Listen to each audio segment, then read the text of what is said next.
Welcome, everyone, to the Transformation Nurse Academy podcast. This is our weekly episode, Talk with Kevin, where we cover topics for all nursing fields with extra emphasis on emergency and critical nursing.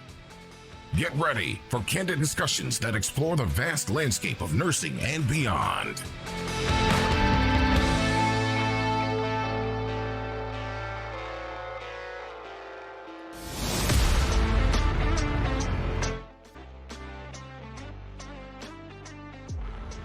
All right, welcome, bitches, to the Transformation Nurse Academy podcast. My name is Kevin. I hope you motherfuckers are doing okay. I wanted to give a shout out to all you sons of bitches because you pushed us over 1,000 downloads this last week. I know that don't seem like a lot, but you know, shit, that's more than I fucking ever had in my whole damn life. So I really do appreciate it. I hope you keep us going. I hope you like my content. If you're on TikTok, Facebook, Instagram, whatever the fuck you do to follow us, please give us some feedback and give us some topics that you'd like to cover. Because you know I'm passionate about covering nurses, topics, and stuff like that. I'm going to get into the fucking deep woods today on this one, though, because we're going to talk about tribal health consortiums. So how many of you know what a tribal health consortium is? Anybody? All right, well, fuck you motherfuckers. So a tribal health consortium, so there's examples of them.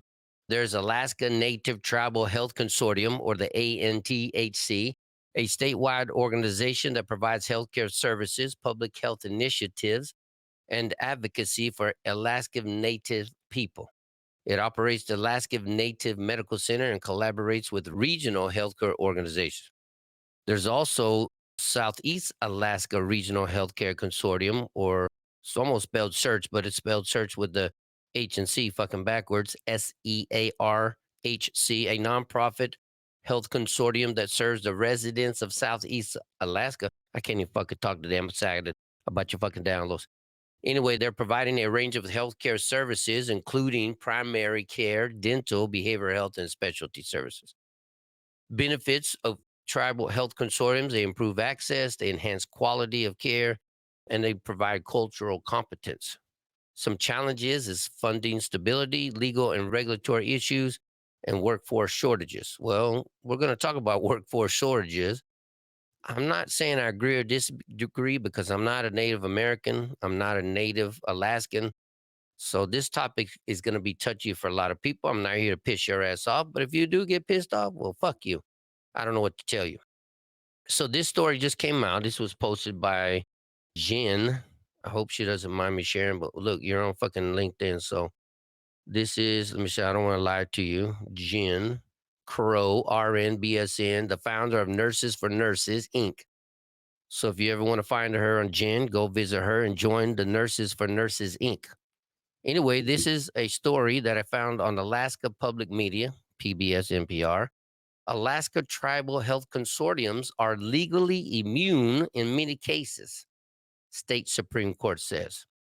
So the story says the Alaska State Supreme Court overturned a 20-year precedent. Holy fucking shit, 20-year precedent Friday by ruling that Alaska Native tribal organizations can more easily receive the kind of sovereign legal immunity that individual tribes have.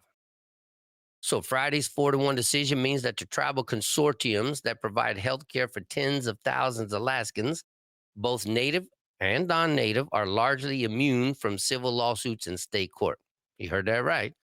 Largely immune from civil lawsuits in state court, unless those consortiums waive their immunity. So let me see. Hey, Joe, do you want to fucking be sued? No? All right, well, we're not waiving the immunity. So that's easy to fix. Under the decision, immunity is now established by a 5-part test already used by some federal courts. Previously, state judges used a simpler test that examines only whether a consortium is financially separated from its member tribes. Friday's case began in 2019 when a woman named Yvonne Ito said she was wrongly fired by the Copper River Native Association. How many of you know who the Copper River Native Association is? And then the association claimed immunity. This is a fantastic day for tribes in Alaska, and Nathaniel Tanner, Amdar Clark, a lawyer for Copper River Native Association. Of course, a fucking lawyer is going to say it's a good day because he won. The court is recognizing that when tribes band together to do things like provide health care for their people, they're doing that as a part of the tribe. Okay, well, nobody's disputing that, but if you fucking kill somebody, shouldn't somebody be able to sue your ass? Now, I don't know the ins and outs. That's why we're doing this story. Anyway, attorney Jim Davis of Northern Justice Project in Fairbanks represented Ito. Well, fucking Jim, you didn't do a good job. Maybe you should do some more homework. Anyway, he said he believes thousands of consortium employees now have no legal recourse in cases of sexual harassment, discrimination, wedge theft, unless the consortium has waived immunity in their employment contract. Joe, do you want to waive immunity in the employment contract? He said, fucking no. In light of this new decision, if you are an employee of one of these corporations and you are a victim of sexual harassment, racial discrimination, illegal demotion, wage theft, etc., you effectively have no remedy because of the immunity that these corporations now have, he said by email. Look, motherfucker, you couldn't even fucking do an interview and shit. You had to do an email. You can support tribes 100%, and the Northern Justice Project does, and also see today's decision as a travesty for thousands of Alaska employees. The decision does not apply to Native corporations created by the Alaskan Native Claims Settlement Act, such as Arctic Slope Regional Corp, but even with that exemption, it has implications for many of the state's largest employers. A voluntary survey conducted by Alaskan Business Magazine this year listed 2 health consortiums among the state's 10 largest private sector employers. When the Alaska Department of Labor conducted a detailed analysis in 2010, tribal associations represented 6 of the state's top 50 private employers.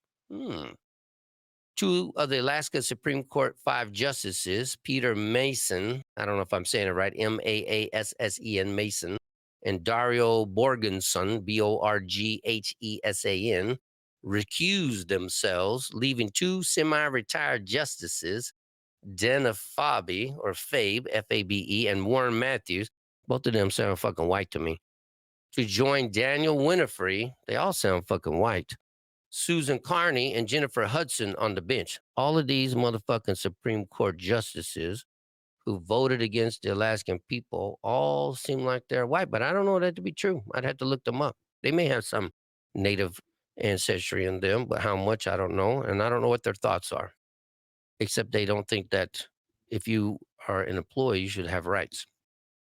Henderson, writing for the majority, said that over the past 20 years, federal court rulings have shown that Alaska Supreme Court was wrong in 2004 when it declared that final insulation was the key test in determining whether a consortium is legally an arm of its member tribes and should share the sovereign immunity. Multiple federal circuit courts have adopted frameworks for evaluating arm of the tribe immunity, and none treat financial institution as depositive, she said. Well, what the fuck is arm of the tribe immunity? Does anybody know what that means? Let's look that shit up. What is arm of the tribe immunity?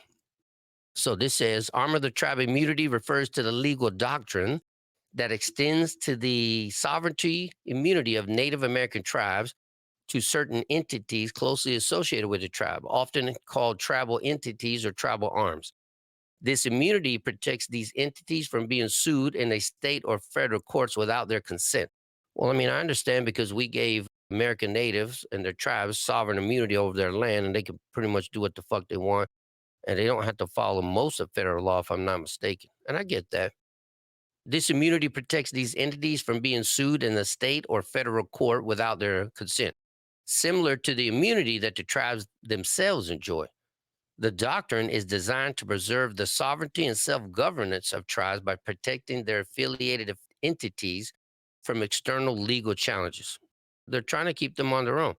Key aspects of arm of the tribe immunity: you got tribal entities, you got sovereign immunity extension, multi-factor test. There's a lot of things. I'll put this on where Jane can put it up for all of you to see. The Supreme Court ruling, United States Supreme Court decisions such as Kiowa Tribe versus Manufacturing Technologies and Michigan versus Bay Mills Indian Community have reinforced the principle that tribes and their arms are immune from lawsuits unless immunity is waived and abrogated. So there are precedents that have been set in the past. and by the United States Supreme Court. So, in place of the old test, Henderson wrote that state judges should have a 5-part test adopted by the Ninth U.S. Circuit Court of Appeals, which has jurisdiction over Alaska. Judges should examine the purpose of the consortium, the way it was created, the way it is controlled, the intent of member tribes, and the financial relationship between the consortium and the member tribes.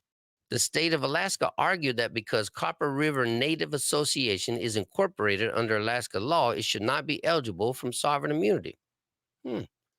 Copper River Native Association. Let's see who the hell they are. Copper River Native Association. Let's see, quality of healthcare in the Athena region available to everyone. So Copper River Native Association is pretty much a private, looks like it's a private healthcare. If you go to their website, crnative.org, take ownership of your healthcare. So, they're talking about serving your community, your family is important to you, it's important to us. CRNA, which stands for the Copper River Native Association, has over 50 years of service in the Ahtna, I don't know if I'm saying it right, AHTNA region, and we can help you develop a personalized healthcare plan. So they have medical services, behavioral health, dental, wellness services, social services, tribal services. So they're basically trying to take control of themselves, the native people. They're trying to help their own and keeping the damn white man out. I mean, I don't understand what's wrong. I get it. I mean, shit, I understand. So if you want to visit them, that's crnative.org and go read about them. Anyway, the state of Alaska argued that because the CRNA was incorporated under Alaska law, it should not be eligible for sovereign immunity. Writing for the majority, Henderson said that state is wrong. No single factor is the positive. Even an entity's incorporation under state law, she wrote. In overturning its prior precedent, the court said, it has determined not only that circumstances had changed, but the change in its interpretation will result in more good than harm. That's what one of the judges says. The 4 justices and majority concluded that the benefit of the new ruling outweighs the harm, but Senior Justice Warren Matthews disagrees. What? I can't imagine that white guy's going to disagree. He said, in my opinion, the answer is no, and the question is not close, he wrote. Today's decision immunes these companies from the normal enforcement mechanisms built into Alaska's health, safety, and employment and civil rights statutes.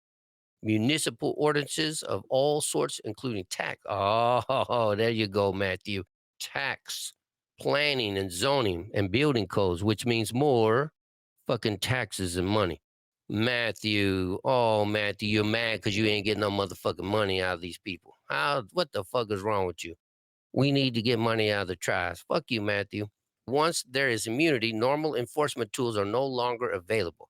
He went on to state that employees will have no way of asserting claims against their employers. I don't know, because I don't know what rules the Native associations have. They may have set up their own damn rules. You don't know that. Are you fucking Native, Matthew? Have you looked and asked what the hell the associations are doing and the tribes are doing?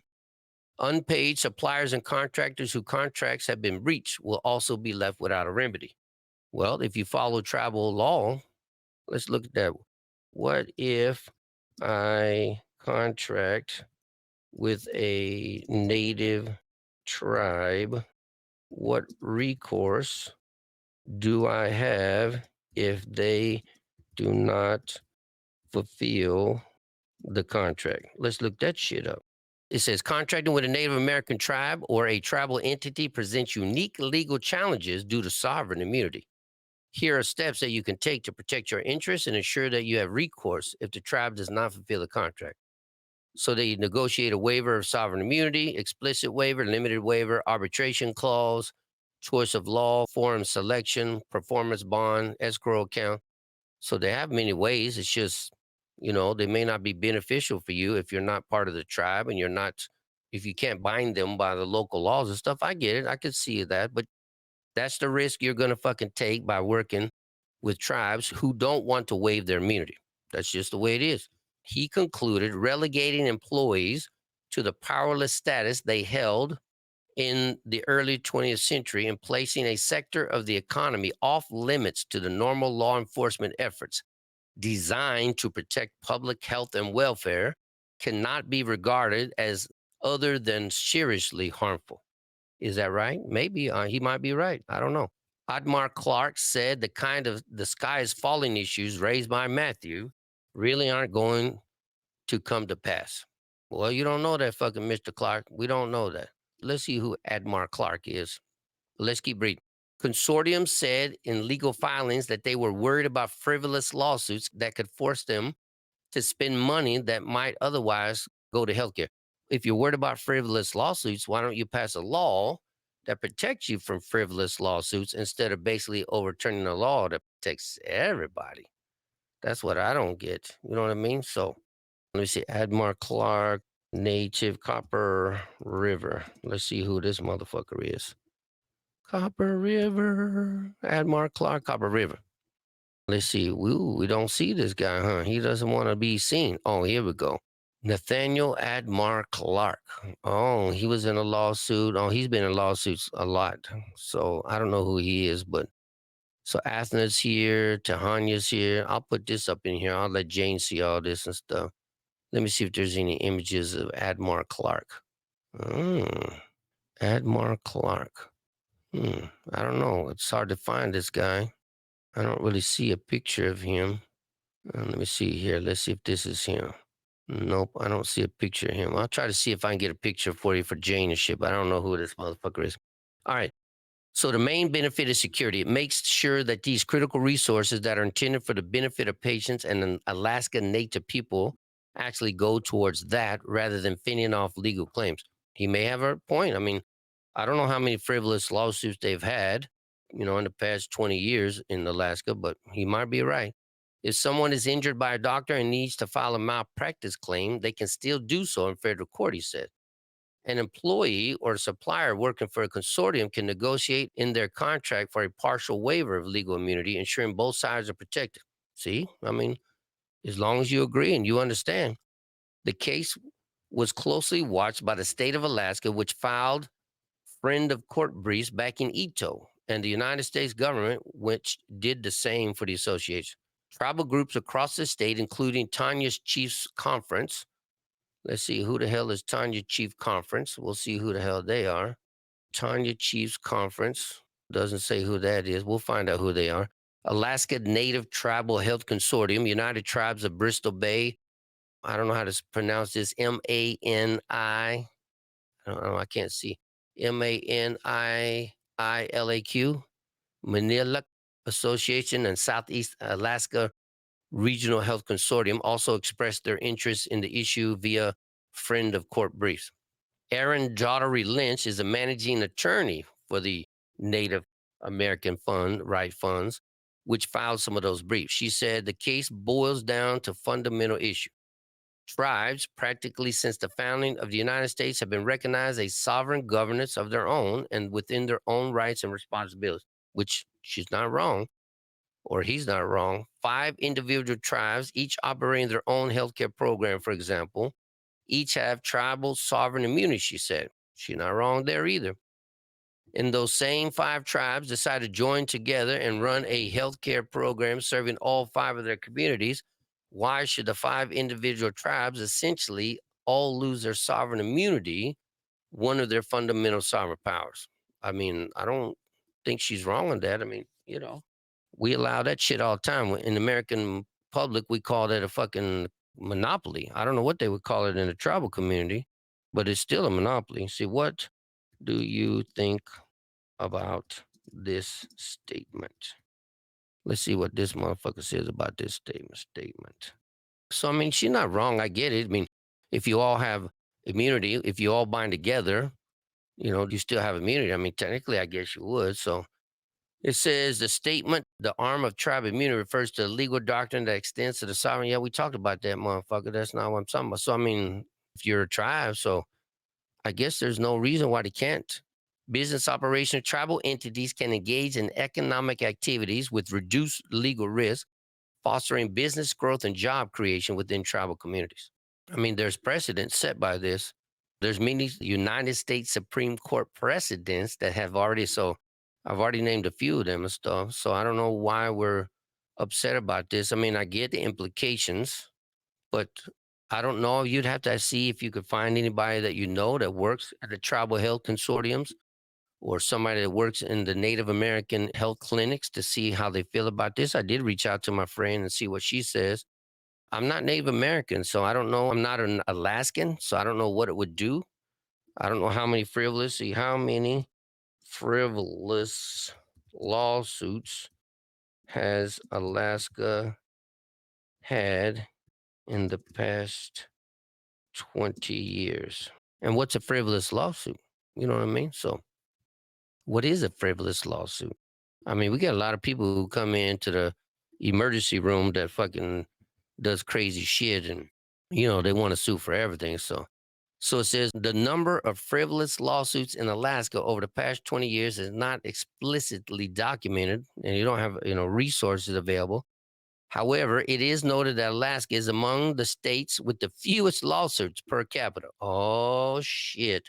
Let me go back here, this motherfucker. What's his name? Where the fuck is this motherfucker at? Amdur Clark. Let me read that for you again, Amdur. Fucking Alaska is noted to be amongst the states with the fewest lawsuits per capita compared to others like, I wonder which two fucking states have the most lawsuits. The left coast and the right coast. Florida and fucking New York, which is way much higher and have higher litigation rates.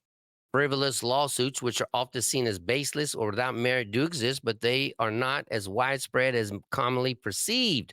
Fucking Amdar, come on, bitch. Many believe that these lawsuits significantly burden the legal system, but in reality, is that they constitute a small fraction of overall litigation. Amdar, I'm calling bullshit now. Because look, right here, we got fucking proof.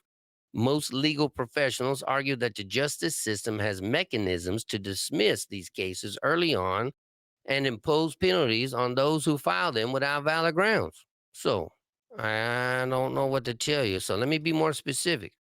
I'll even ask more specific. How many frivolous lawsuits have the Native Alaskan associations had in the past 20 years? So let's be more specific. Let's be more specific on that. So the available data does not provide a specific count of frivolous lawsuits filed against Native Alaska associations or tribal health consortiums. However, it is important to understand the broader context. Alaska Native tribal organizations and their consortiums generally benefit from sovereign immunity. So it goes back to sovereign immunity. This legal protection is affirmed by Alaskan Supreme Court and aligns with the federal court rulings that recognize the sovereignty of tribal immunities. So even though Amdar's full of shit, why don't he just say, hey, motherfuckers, we're Native American. We have legal precedent that we want to have immunity over this shit, and fuck y'all motherfuckers. I would respect him more if he said that shit. Anyway, litigation landscape overall, Alaska has fewer lawsuits per capita, which we talked about. So I can only imagine that there's not very many lawsuits either with the Alaska Native Consortiums either. The doctrine of sovereign immunity means that many claims, including those potentially viewed as frivolous, might not proceed against the tribal entities unless immunity is waived. So again, Amdar, you're full of shit, dude. You already have legal immunity. And so as long as you don't waive that, you don't have to worry about it. But this just basically seals the fate of the Alaskan Tribal Health Consortiums, this Supreme Court rule. I mean, it could go to the United States Supreme Court, but if there's already precedent, I seriously doubt that it will be overturned, and the Copper River Native Association will go on doing what they do. So we'll follow this story. I don't know. I know a lot of people are upset. I'm not trying to throw anybody under the bus. I don't know if it will really change anything. We'd have to go back in maybe 5-10 years or sooner to see if anybody's suffering from it. But this is something I think that we should, pay attention to because it does affect nurses. It does affect patients. So if you are a Native American or you're a Native Alaskan or you have some type of tribal entity and tribal sovereignty, please, I'm not joking. I'd like to hear about it. I want to know your thoughts because, what the fuck are we going to do? All right. So I appreciate you guys. Again, thanks for the fucking downloads, 1,000 downloads. Keep watching. Give us some topics to talk about. Hopefully nobody kills anybody and shit, but I truly appreciate you guys listening. All right, motherfuckers. You guys have a great weekend. Peace, bitches. I love every motherfucking one of you. Transformation Nurse Academy Podcast. Don't miss out. Engage with us weekly. Share your thoughts, and let's transform the nursing landscape together.